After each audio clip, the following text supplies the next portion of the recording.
Today I'll be doing a detailed comparison between the Canon M50 and the Canon M6 Mark II, and these are two cameras I have a fair bit of experience with, and I've actually been carrying them side by side in my camera bag for the past probably 4 months. And at first look, just by looking at the specifications, you might think, well, the Canon M6 Mark II is just the clear winner in every category, but I can tell you there's certain situations where I still pull out the Canon M50, and I think depending on the kind of user you are and the way you use the camera, you might actually find the Canon M50 a better camera than the Canon M6 Mark II. And beyond the fact the Canon M50 is significantly cheaper than the Canon M6 Mark II, it does have a handful of positive points, things that are actually better about that camera regardless of price. And the first thing I like better about the Canon M50 is the built-in viewfinder. It really is a nice form factor with that built-in viewfinder, and if you're somebody who shoots through a viewfinder normally and you do want the viewfinder, the Canon M6 Mark II with its detachable viewfinder can really be a bit clumsy, and the form of the Canon M50 with that built-in viewfinder, it just functions really well. And the next thing that you may find an advantage of the Canon M50 is the fully articulating touchscreen. Now, if you're a YouTuber or a vlogger, or you're somebody who's actually doing studio work where you actually want to monitor your video and you also want to have a top-mounted microphone on the camera, the articulating touchscreen is a much better solution than the tilt-up screen that the Canon M6 Mark II has. The other place that that fully articulating touchscreen really comes into its own is when you're doing low-position portrait-style shots, where the tilting screen of the M6 Mark II just doesn't allow you to get that angle when you're holding the camera and trying to look at the screen at the same time. You actually have to get down on sort of ground level with the Canon M6 Mark II to get that same view. If you're doing YouTube, if you're doing studio work, or if you're doing sort of low portrait shots, that fully articulating touchscreen is a significant advantage over the tilting screen of the M6 Mark II. Another advantage of the M50 over the M6 Mark II is, and this is a bit of personal opinion, is the form factor and weight. The M50 is a little bit lighter. It's also slightly narrower. And in the hand, I just really like the way it feels. It feels and looks like just a mini DSLR. It looks like it could be one of Canon's top-level cameras, just shrunk down into a tiny little package. And I've always just found it a really friendly, enjoyable camera from a touch and feel standpoint to use. Another advantage of the Canon M50 is the fact that with the 24 megapixel sensor, which is still a really good sensor, if you're using the kit lens, you can get close to the most out of that 24 megapixel sensor. Where the Canon M6 Mark II has this new 32.5 megapixel sensor, which is a really great sensor and it's some exciting technology. But if you take photos with the M6 Mark II in the kit lens and the M50 in the kit lens, using the kit lens, you can't tell any difference between the photos from both of the cameras. And I can tell you this from my own experience. I have taken the two cameras side by side and did a walk around photo shoot, often taking photos of the exact same thing with the exact same settings. And if you're just using the kit lens, you cannot tell the difference between either of the photos. So if you're somebody who really just wants to buy this package, you want to go out, you want to shoot with what you've got in the box, you're not interested in adapting lenses or adding lenses, and you're primarily into photography, then the Canon M50 is really going to be nearly as good for you as the Canon M6 Mark II. There are some functional advantages of the M6 Mark II, but from an actual end standpoint, from what you're going to see after you take the photos, using the kit lens, you're not going to notice any difference between the M6 Mark II and the M50. Now I'll move on to the advantages of the M6 Mark II, and certainly there are a laundry list of improvements and benefits that you're getting from upgrading to the M6 Mark II. But once again, depending on how you use the camera, these benefits might not be worth the extra cost to you. And the first thing is the 32.5 megapixel sensor. It really is cutting edge technology. It has great low light performance. And when you put the right lens on it and resolve those full 32.5 megapixels, you really do get some stunning photos. But one of the disadvantages is there are very few lenses out there that will resolve those full 32.5 megapixels.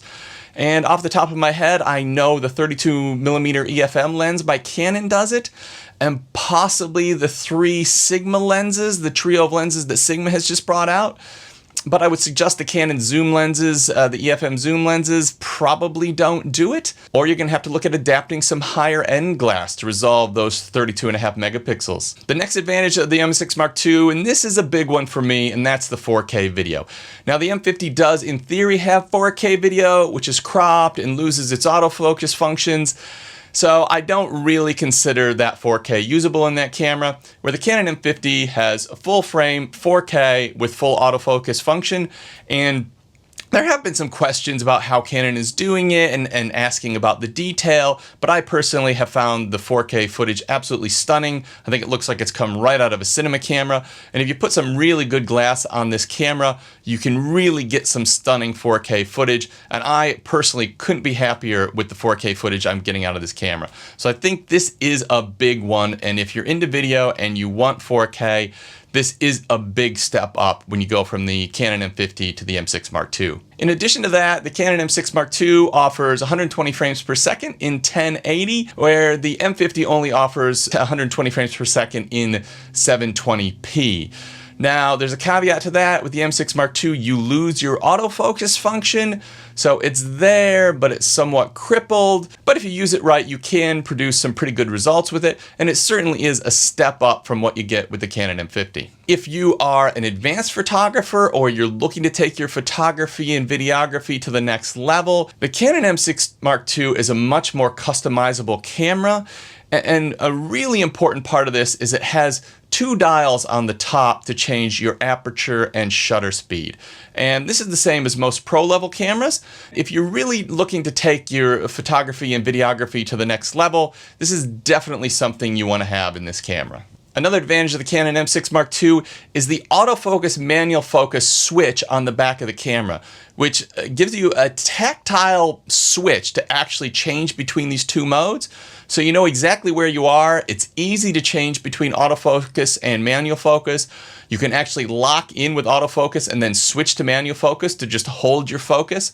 And so this is sort of a pro level feature that is on this small mirrorless camera, which you're not going to get in the M50 either. In addition to this, you have a wheel on the back, which gives you greater control over your functions. You can program that to be your ISO. The whole camera package with the Canon M6 Mark II is a far more pro-level, high-functioning camera, where the Canon M50 is a bit more targeted towards consumers and beginners. Another thing I like about the Canon M6 Mark II is the bounce flash. The fact that the flash itself can be pulled back with your finger while you're taking a photo to bounce it off the ceiling. I rarely use direct flash because it just creates a very harsh light, and in my mind it's just doesn't create a very good photo.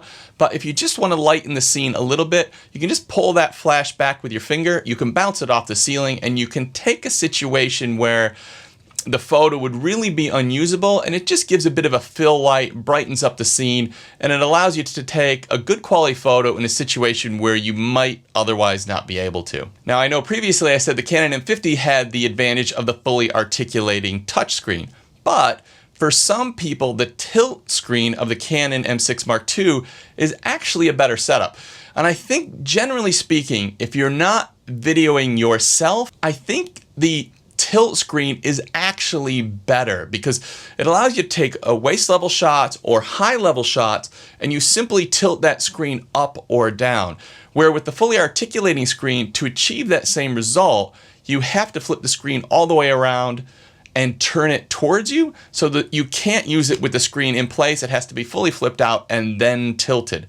So it's sort of just one extra step to use the camera. And also when you're doing that, the camera loses its sort of function as far as the way you're holding it, because now the screen is out. You can't really grab the side of the camera. So that up and down tilt screen that the M6 Mark II has, I actually think is an advantage over the fully articulating touchscreen of the Canon M50. And while I really do like the form and feel of the Canon M50, the Canon M6 Mark II does have a deeper grip. So just in your hand, in your right hand, where you're sort of holding the camera, particularly if you've got a heavier lens on and you sort of need a bit of leverage to hold that up if you're using a heavy adapted lens, that extra deep grip does help hold the camera, and it does feel a little bit nicer in the hand. The M6 Mark II does have a better finish on the outside. It's got more rubberized coating, and even the areas which are just the flat plastic are texturized, unlike the M50, which just feel a bit cheap and flat and hollow.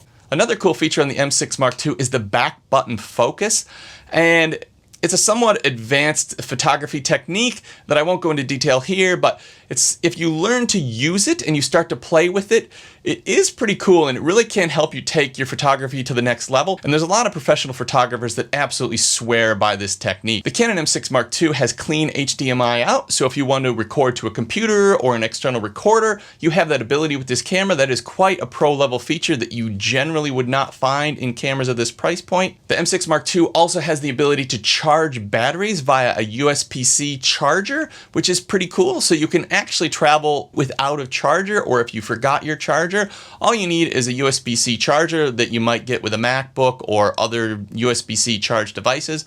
Plug it into the camera and it will charge the battery in the camera, which is a pretty cool feature, and it could save you if at some point you forget to bring your charger along. The M6 Mark II has an electronic shutter function, so you can create a completely silent shutter mode. So if you're taking pictures at a party or trying to get some candid shots, or you're in a quiet situation or a concert or a school play, you're not going to get that shutter noise. It's not going to alert people that you're taking pictures. So that does allow you to get some more candid shots and also use the camera in situations where you wouldn't otherwise be able to use it. You get up to 14 frames per second photography with the M6 Mark II.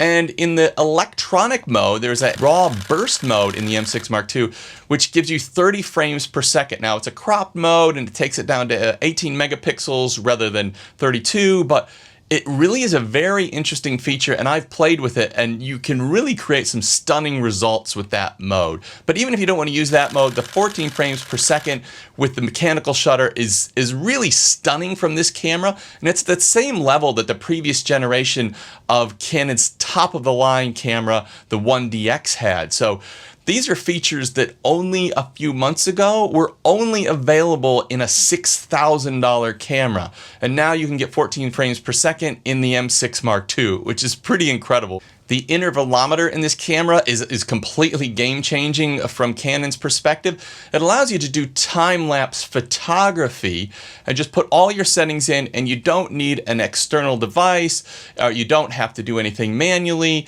It's a function that people were previously hacking Canon cameras with a fake or updated firmware, a third-party firmware they were using in the Canons to sort of get this feature. And now Canon has obviously decided, well, it makes sense, we can put it in ourselves, and they've added it to this.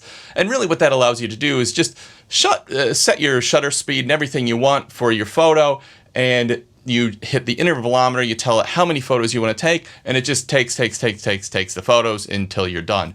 This is different than a video time-lapse mode, which was only capturing 4K, which is approximately an 8 megapixel photo in a video. With the intervalometer, you're getting 32 megapixels. So you're creating a 32 megapixel time lapse, but the settings are all able to be done in camera, which is really a nice feature in this camera. Now the Canon M50 has digital IS just like the M6 Mark II, but I don't know what they've done and they haven't really said much about it, but in the M6 Mark II, the digital IS is incredible. And in fact, if you use a manual lens and you're not really bouncing around, it holds the image as if it's on a tripod. In fact, I had the experience of using the advanced digital IS on the M6 Mark II with the Canon EF 50mm lens adapted at a school concert, holding the thing over my head.